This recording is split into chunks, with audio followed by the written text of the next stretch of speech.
Hello students, welcome to our YouTube channel. तो आज हम लोग पढ़ेंगे refraction through a plane glass slab. Okay, refraction का फर्स्ट वीडियो मैं ऑलरेडी अपलोड कर चुका हूं। उसका डिस्क्रिप्शन ये वीडियो का डिस्क्रिप्शन बॉक्स में दिया जाएगा, आप सभी उसको देखना। उसके बाद ये वीडियो को फॉलो करना। ये है पार्ट 2 ऑफ रिफ्रैक्शन। और आज शुरू करने से पहले I request all of you to kindly subscribe our YouTube channel and follow us on WhatsApp. ये मैं एक छोटा वीडियो बनाऊंगा ताकि आप लोगों को पार्ट वाइज समझ में आए, सबको एक साथ, मतलब हम मर्ज नहीं करेंगे, धीरे धीरे छोटा छोटा वीडियो बनाएंगे ताकि आप सबको समझ में आए। तो चलिए देखते हैं। अच्छा, ये है एक कांच का बना हुआ glass block, cuboidal glass block. अच्छा, ये है एयर, ये है ग्लास और ये फिर से है एयर। ठीक है। अच्छा, मान लीजिए एक लाइट रे ऐसे आके गिरा, इंसिडेंट लाइट रे कम्स एंड स्ट्राइक्स। मैं नाम दे देता हूं AB CD। दोनों फेस है, एक है AB, एक है CD। अच्छा, एक लाइट रे आके ऐसे इंसिडेंट हुआ। अच्छा, तो जहां पे इंसिडेंट हुआ यहां पे हम लोग एक नॉर्मल बना लेते हैं।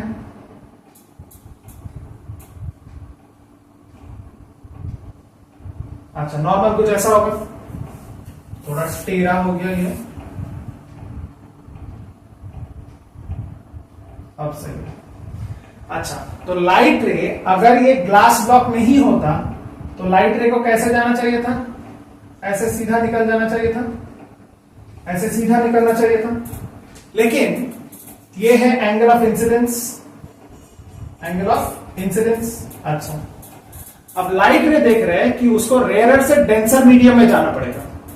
अब अगर केस ऐसा है कि light has to travel from rarer to denser medium, so it has a tendency to bend towards the normal. मतलब जाना तो ऐसा चाहिए था लेकिन वो नॉर्मल की तरफ बेंड हो जाएगा, थोड़ा ऐसे बेंड हो जाएगा।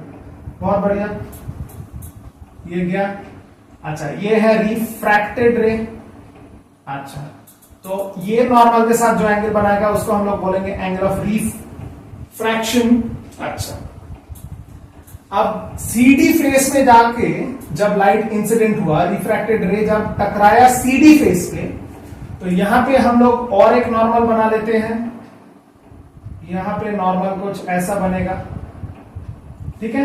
अच्छा, अब लाइट ने क्या देखा कि मुझे फिर से डेंसर से रेयर मीडियम में जाना पड़ेगा। मतलब लाइट को जाना तो ऐसे चाहिए था लेकिन ये थोड़ा नॉर्मल से बेंड हो जाएगा और बेंड होके ऐसे निकलेगा, थोड़ा सा बेंड होके लाइट कुछ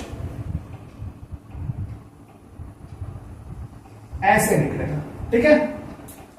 तो ये दिस रे is emerging out of the glass slab, तो इसको हम लोग बोलेंगे इमर्जेंट रे। ये रे को हम लोग बोलेंगे इमर्जेंट रे। और इमर्जेंट रे अपना नॉर्मल के साथ, मतलब ये जो एंगल बनाता है इसको हम लोग बोलेंगे एंगल ऑफ इमर्जेंस।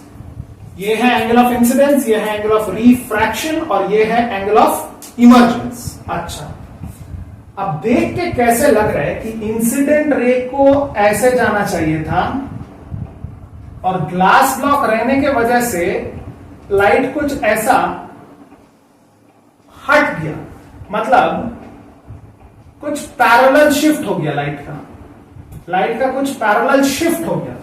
जिस रास्ते में जाना चाहिए था, मान लो ऐसा जाना चाहिए था, लाइट गेट्स डिस्प्लेस्ड लैटरली, थोड़ा सा ऐसे हट जाता है। अच्छा, तो इसी को हम लोग बोलते हैं लैटरल डिस्प्लेसमेंट। इसी को हम लोग बोलते हैं लैटरल डिस्प्लेसमेंट, जिसको X या D से डिनोट किया जाता है।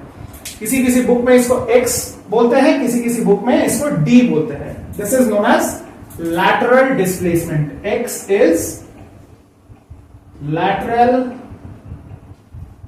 डिस्प्लेसमेंट मतलब लाइट थोड़ा सा लैटरली डिस्प्लेस हो जाता है ग्लास ब्लॉक रहने के वजह से. Rarer to denser and denser to rarer, so light gets, the incident ray of light gets shifted laterally from its original path. यही होता है. अब ये जो lateral displacement है, ये lateral displacement कुछ फैक्टर्स के ऊपर डिपेंड करता है. ये lateral displacement कुछ फैक्टर्स के ऊपर डिपेंड करता है, वो हम लोग पढ़ेंगे. लेकिन उसके पहले वीडियो को पॉज करके ये समझ लो और ये डायग्राम ड्रॉ कर लो. कम से कम इसका स्क्रीनशॉट उठा लो ताकि बाद में समझ में आए. हो गया? स्क्रीनशॉट ले लिया? आई होप कि ये आपको समझ में आया है. आप कमेंट बॉक्स पे लिखिए कि आप लोगों का स्कूल में कौन सा चैप्टर चल रहा है अभी, मैथ्स या फिजिक्स में, and in which school you are studying, ताकि मुझे आइडिया मिले कि which school is in which chapter right now, because in next few months, in the month of February or March, you all will be appearing for the boards, and I am making these videos so that it comes to your help before the examinations. Okay? Okay. So now let's see what are the factors affecting the lateral displacement. Factors affecting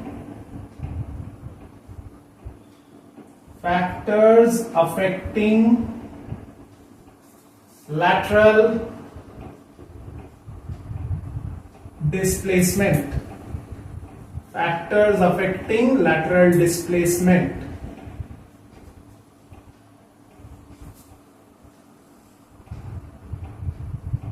अच्छा, number 1, first जो factor है कि lateral displacement is directly proportional to angle of incidence.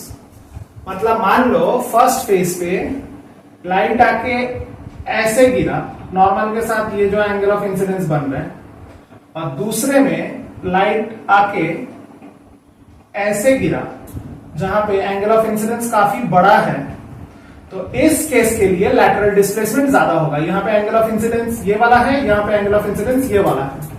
तो जितना angle of incidence बड़ा होगा उतना lateral displacement भी ज्यादा होगा. उसीलिए मैं लिखा कि लैटरल डिस्प्लेसमेंट, मैथमेटिकल नोटेशन में लिखा lateral displacement is directly proportional to the angle of incidence. अच्छा, दूसरा फैक्टर जिसके ऊपर लैटरल डिस्प्लेसमेंट डिपेंड करता है, it is directly proportional to the thickness of the glass slab. Thickness of the block. मतलब block जितना थिक होगा lateral displacement उतना बढ़ेगा. लैटरल डिस्प्लेसमेंट उतना बढ़ेगा. मान लो ब्लॉक इतना हुआ, इसके लिए लैटरल डिस्प्लेसमेंट जितना होगा, और ब्लॉक का थिकनेस हम बढ़ा करके इतना कर दिए, हम ब्लॉक का थिकनेस इतना कर दिए, तो इसके लिए लैटरल डिस्प्लेसमेंट ज्यादा होगा, इसके लिए लैटरल डिस्प्लेसमेंट ज्यादा होगा, और इसके लिए लैटरल डिस्प्लेसमेंट कम होगा. उसीलिए मैं लिखा कि lateral displacement is directly proportional to the thickness of the glass block. और थर्ड फैक्टर जिसका ऊपर लैटरल डिस्प्लेसमेंट डिपेंड करता है, lateral displacement is inversely proportional to the wavelength of light. Lateral displacement is inversely proportional to the wavelength of light. मतलब wavelength जितना बढ़ेगा, lateral displacement उतना कम होगा, और wavelength जितना कम lateral displacement उतना ज्यादा. ठीक है?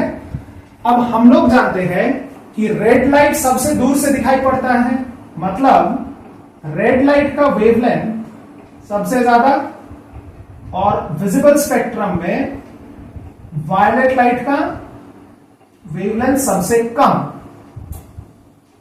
The wavelength of red light is the maximum, and within the visible spectrum the wavelength of violet light is minimum.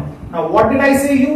That lateral displacement is inversely related to the wavelength of light. is inversely related to the wavelength of light. So if wavelength for red light is maximum, then lateral displacement for red light will be minimum. So lateral displacement of red light is lesser than lateral displacement of violet light. क्योंकि अगर मैं ये बोल रहा हूं कि wavelength अगर बढ़ेगा तो लैटरल डिस्प्लेसमेंट घटेगा, इसका मतलब रेड लाइट का वेवलेंथ ज्यादा, वायलेट का कम, तो रेड लाइट के लिए लैटरल डिस्प्लेसमेंट भी सबसे कम और वायलेट लाइट के लिए लैटरल डिस्प्लेसमेंट सबसे ज्यादा. मान लो, मतलब मैं थोड़ा डायग्रामेटिकली समझा देता हूं सो दैट यू रिमेंबर. मान लो ये एक रेक्टेंगुलर ग्लास ब्लॉक है. अच्छा, वायलेट लाइट के लिए मान लो लैटरल डिस्प्लेसमेंट इतना हो रहा है, वायलेट लाइट के लिए लैटरल डिस्प्लेसमेंट इतना ज्यादा हो रहा है, तो रेड लाइट के लिए लैटरल डिस्प्लेसमेंट और कम होगा.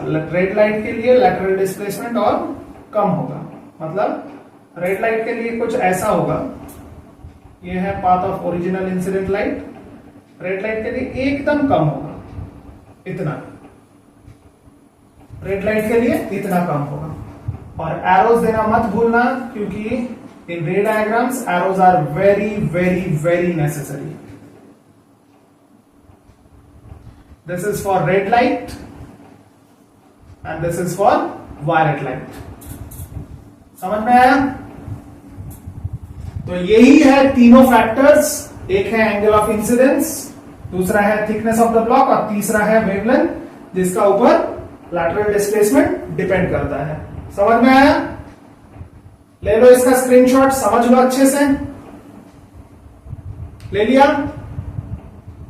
चलिए, तो मैंने बोला था कि इस वीडियो को बहुत शॉर्ट बनाऊंगा, तो बहुत शॉर्ट ही बना. और नेक्स्ट वीडियो में हम लोग पढ़ेंगे प्रिज्म. वो भी एक इंपॉर्टेंट कंसेप्ट है. प्रिज्म के बाद हम लोग चलेंगे total internal reflection, critical angle, बहुत सारा कुछ है. Let's not wind up and mess our head with so many things. Let's live in the present and do not be so worried about what is going to come in future. So please subscribe our YouTube channel and follow us on WhatsApp. Keep studying and wish you all the best. Thank you. Bye bye.